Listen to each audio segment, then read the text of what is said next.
到底是药材不行了，还是人心不行了？熟地。Is it the herbs that are failing, or is it the people's hearts?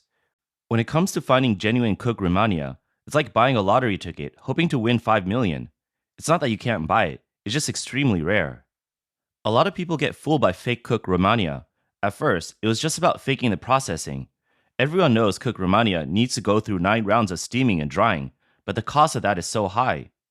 So, what can we do? Well, our people are clever. They figured out how to use sweet potatoes. They use caramel to make the dark pigments. If they wanted to look even more similar, they coat it in oil, slice it, and put it into the cook rehmannia, or sometimes they just sell it directly as a real thing. Most people wouldn't even know the difference. So, how do you spot the fake cook rehmannia? You'll recognize it if you touch it. It's sticky, but not slippery.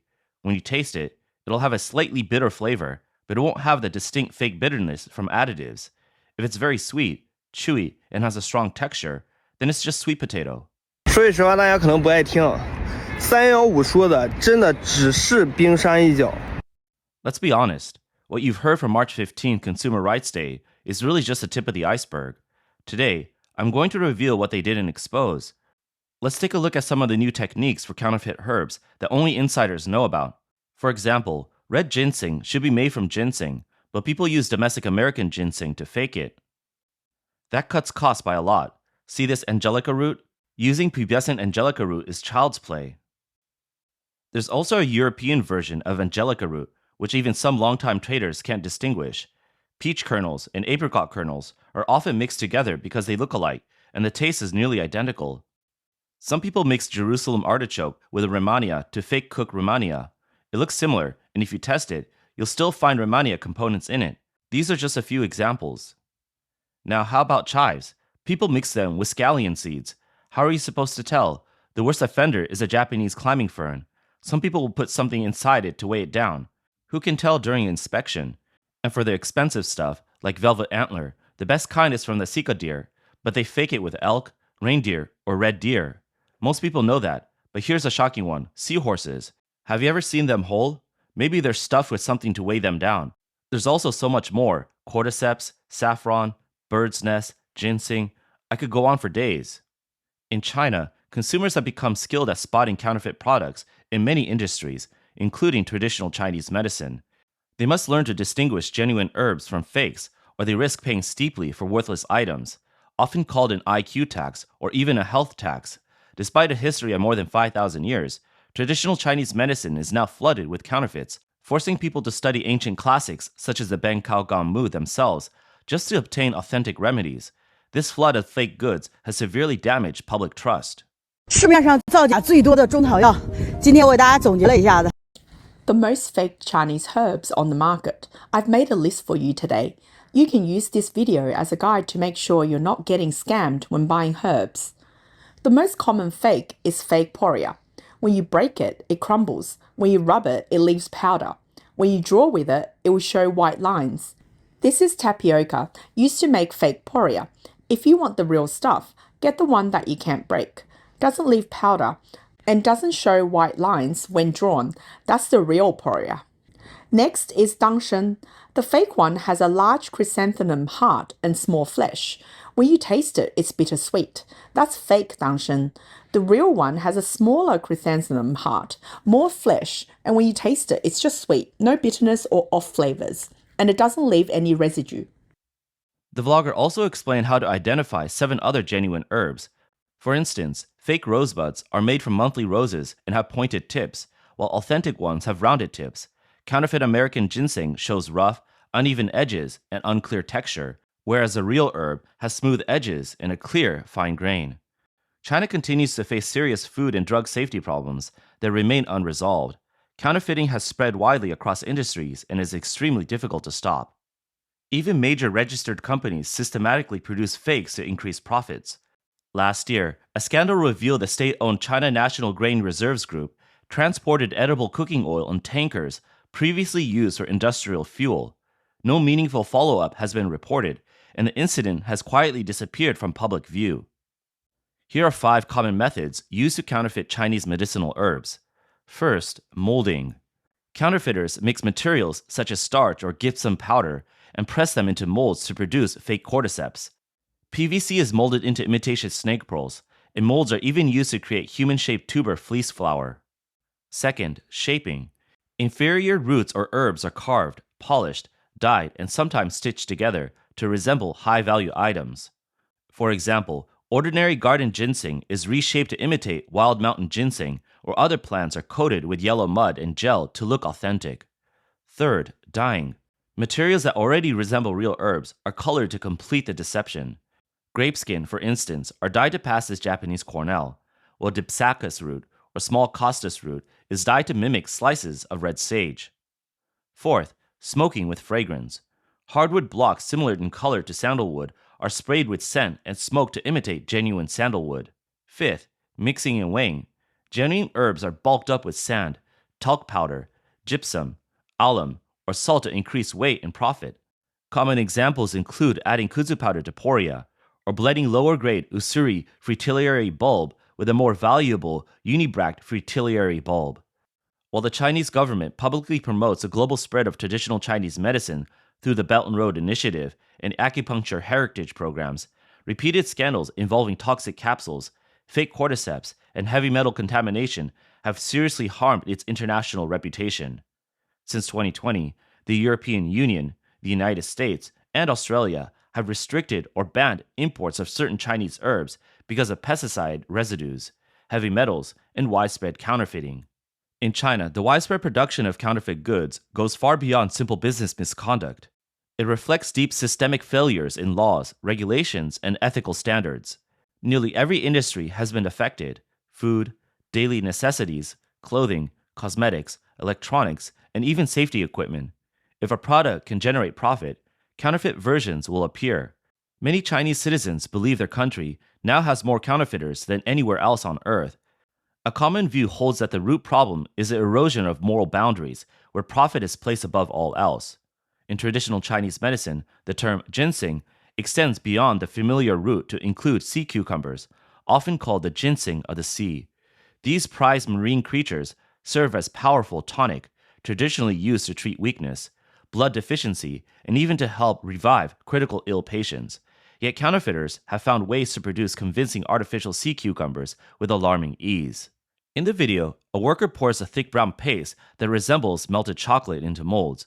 This is not for desserts. It is used to manufacture counterfeit sea cucumbers.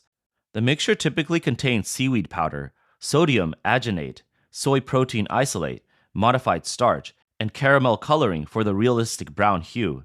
Gelatin and meat byproducts are also added. Once poured into molds, the paste is steamed until firm, then cooled and removed, producing items that closely mimic genuine sea cucumbers. In China, there are no true bystanders, only victims at different points in time. Today's counterfeiters may become tomorrow's victims, and those harmed today may have profited from similar deceptions yesterday. One day, a vendor might sell fox meat as lamb skewers. The next, the same person could unknowingly buy sanitary napkins padded with counterfeit cotton. In March 2025, CCTV's 315 Consumer Rights Gala exposed the shadowy supply chain in China's hygiene products industry. Underground workshops in Liangshan County, Shandong Province, were recycling scraps, leftovers, and industrial waste from well-known brands such as Safi, Pure Cotton, and Freemore. These materials were simply cleaned and repackaged as factory-direct substandard sanitary napkins, diapers, or disposable underwear. The products lack proper sterilization and might contain fluorescent agents or bacteria. Following the exposure, authorities stepped in, leading to the arrest of 18 suspects in September and the seizure of nearly 70 tons of fake goods.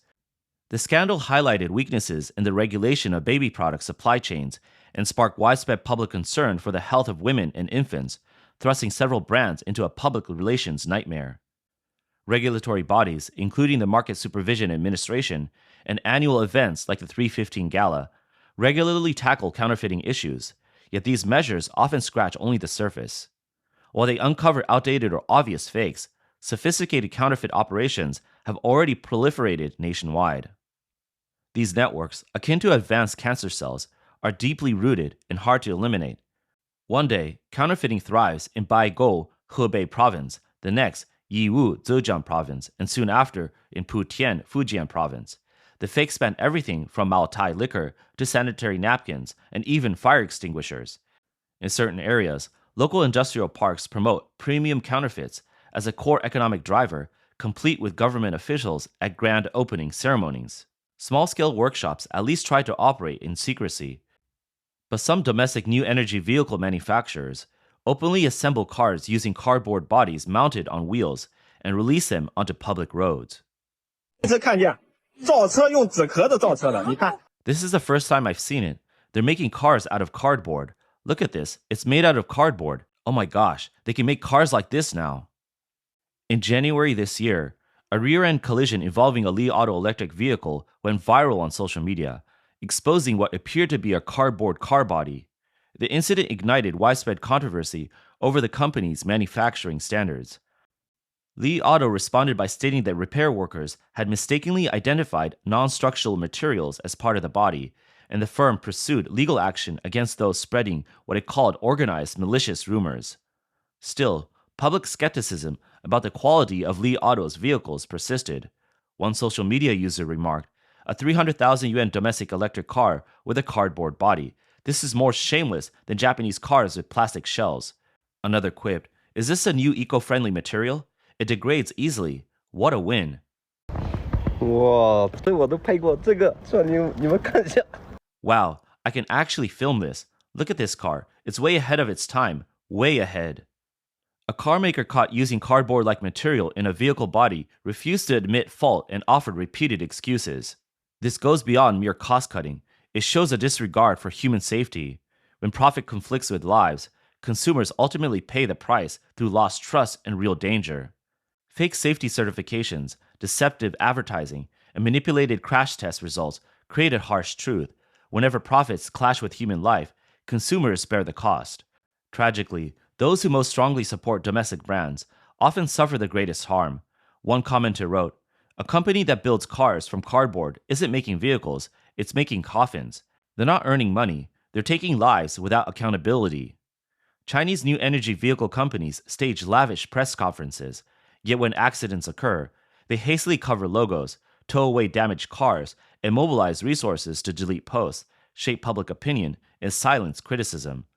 Small counterfeit workshops may only cost consumers money, but when automakers cut corners, they endanger lives.